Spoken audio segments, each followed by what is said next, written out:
indigeneus secara harfiah artinya pribumi atau asli. Nah, konseling indigeneus adalah konseling yang berdasarkan nilai-nilai budaya suatu masyarakat, di mana konseling indigeneus mencerminkan konseling yang terakar pada sistem pengetahuan dan praktik-praktik yang ada dalam masyarakat, di mana individu menginternalisasikan dan mempraktikkan perilaku yang sesuai dengan sistem tersebut. Di mana indigeneus psikologi adalah bidang penelitian ilmiah yang memutuskan perhatian pada perilaku dan proses mental manusia yang berasal secara unik dari suatu budaya tertentu tanpa terpengaruh oleh pengaruh atau aspek dari budaya lain. Pendekatan ini bertujuan untuk memahami secara mendalam bagaimana masyarakat menjadi subjek penelitian tersebut, memandang, mengalami, dan merespon dunia di sekitar mereka. Nah, hal ini menekankan bahwa pengetahuan, keterampilan, dan keyakinan yang dimiliki oleh suatu masyarakat harus dipahami dalam konteks budaya mereka sendiri. Selanjutnya, karakteristik psikologi indigeneus. Ada 9 karakteristik psikologi indigeneus, yaitu yang pertama, psikologi indigeneus memuji fenomena psikologis dalam konteks ekologi, sejarah, dan budaya. Yang kedua yaitu psikologi indigeneus dikembangkan pada semua budaya, penduduk asli, dan kelompok etis. Yang ketiga yaitu psikologi indigeneus menggunakan multi metode. Yang keempat yaitu psikologi indigeneus terintegrasi secara insider, outsider, dan multi perspektif untuk mencapai pemahaman yang komprehensif dan integratif. Yang kelima yaitu psikologi indigeneus mengakui bahwa orang mempunyai suatu pemahaman yang kompleks dan sofistikasi terhadap diri mereka, dapat menggunakan dalam kehidupan praktis dan sebagai pengetahuan. Nah, yang keenam yaitu psikologi indigeneus merupakan bagian dari pengetahuan tradisional yang dapat ditinjau dari multiperspektif. Nah, yang ketujuh yaitu psikologi indigeneus pada mulanya berdasarkan hasil riset yang disajikan secara analisis deskriptif, tetapi tujuan akhir untuk menemukan konsep-konsep yang universal yang dapat diverifikasi secara teori dan empiris. Nah, yang kedelapan yaitu psikologi indigeneus merupakan bagian dari pengetahuan budaya tradisional. Yang kesembilan yaitu psikologi indigeneus berkaitan dengan kemanusiaan yang berfokus pada pengalaman dan kreativitas dengan ilmu pengetahuan sosial. Selanjutnya, tujuan konseling indigeneus. Tujuan konseling indigeneus yaitu proses pembantuan terhadap individu untuk menangani realitas dalam kehidupan sosial kemasyarakatannya terkini.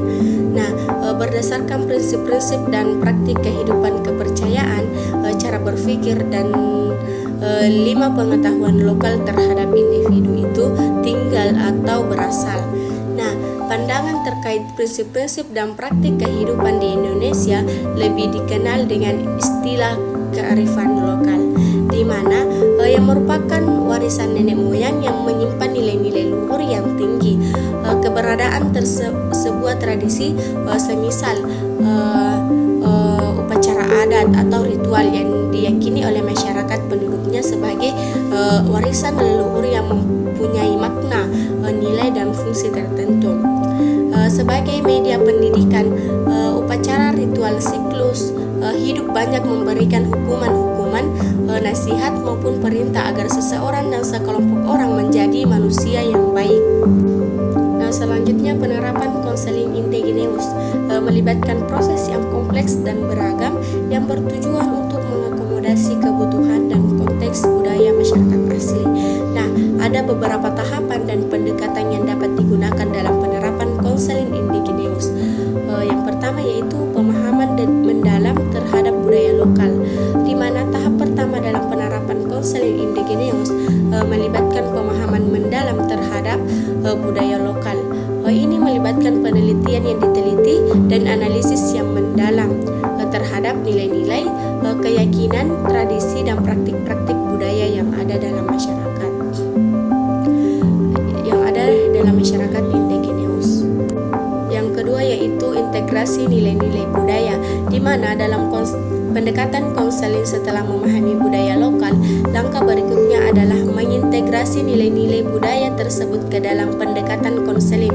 Hal ini melibatkan pengembangan pendekatan konseling yang sensitif terhadap konteks budaya, serta penggunaan metode dan teknik yang sesuai dengan nilai-nilai dan kebutuhan masyarakat indigeneus.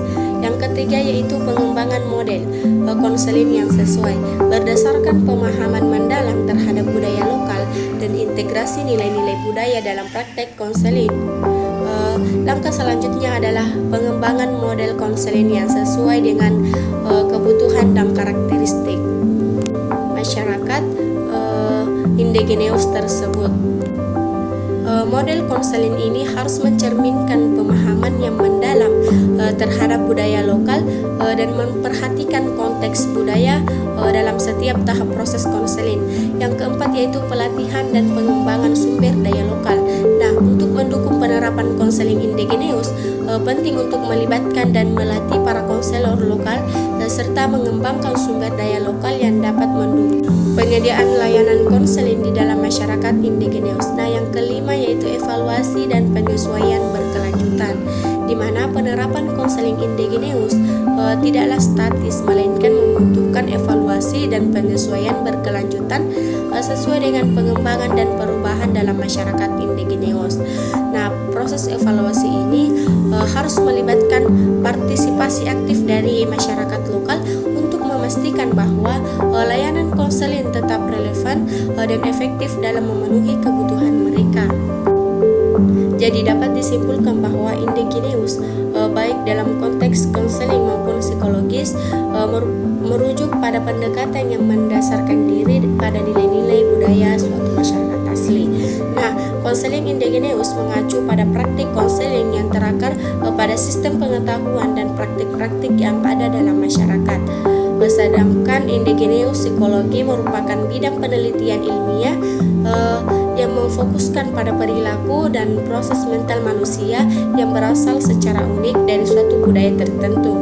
Salah satunya yaitu karakteristiknya ialah psikologi indigens berkaitan dengan kemanusiaan yang berfokus pada pengalaman dan kreativitas dengan ilmu pengetahuan sosial.